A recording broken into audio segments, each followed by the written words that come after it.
Jamais sans la grâce, une dévotion matinale proposée par l'Église évangélique de la grâce en collaboration avec l'Institut de théologie de Cotonou.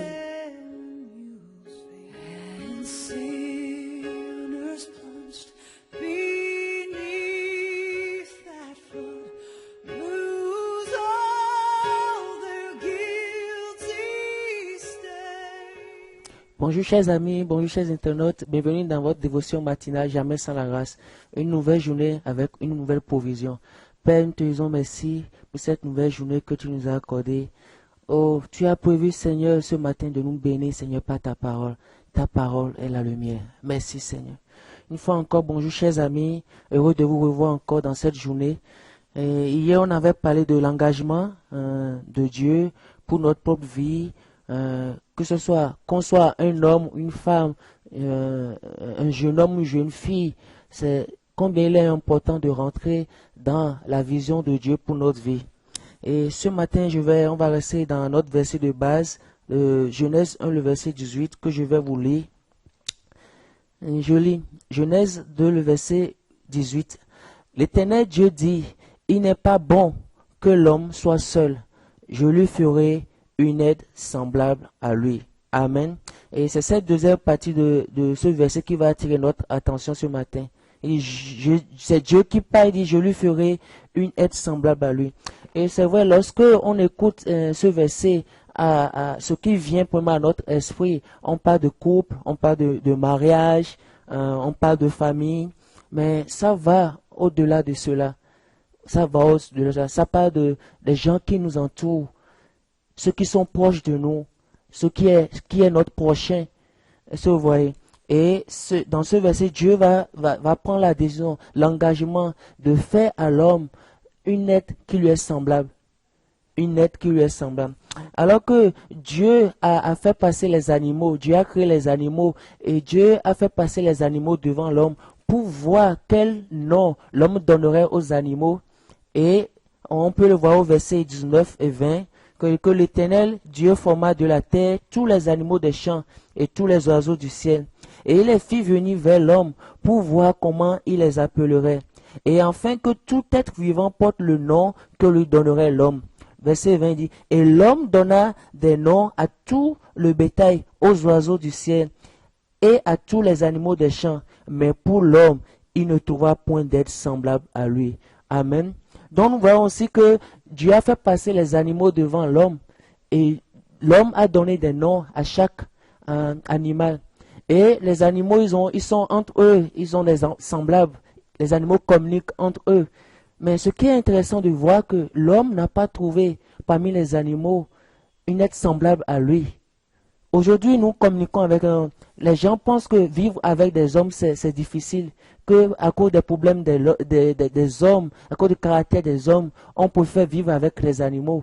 Mais si nous voyons la pensée de Dieu, rappelons, nous sommes dans le livre de la Genèse, le commencement, le fondement même de la création.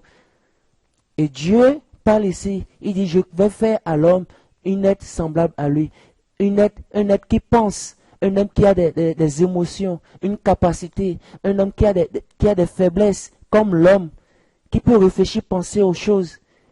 C'est ce que Dieu veut, des gens semblables à nous. Et on peut se poser la question ce matin, mais qui est mon semblable? Qui est mon prochain? Et dans le verset de l'évangile de Luc, au verset 10, il y a une histoire là qui a attiré mon attention et qui m'a beaucoup béni. Il y a un jeune homme riche qui est venu voir Jésus et il lui pose la question, mais qu'est-ce qu'il faut faire pour hériter le royaume de Dieu? Et Jésus, connaissant son cœur, lui pose la question, mais tu connais la loi, qu'est-ce qui est écrit dans la loi?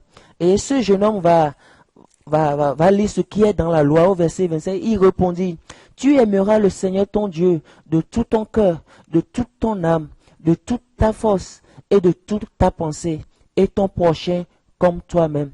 Et Jésus en lui répond, il dit, fais cela et tu vivras. Fais cela et tu vivras. Et c'est on va poser la question à Jésus, mais qui est mon prochain? Qui est mon prochain? Et c'est dans ce paragraphe que Jésus va raconter une histoire d'un homme qui, venant d'une ville de Jérusalem à Jéricho, a été attaqué par des bandits. Et trois hommes un sacrificateur est passé et il a laissé cet homme. Un Lévi est passé, il a laissé cet homme.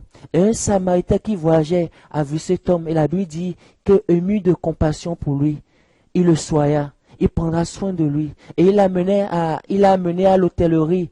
Et il a donné ce qu'il faut pour qu'on puisse prendre soin de cet homme. Et Jésus va poser la question à cet homme.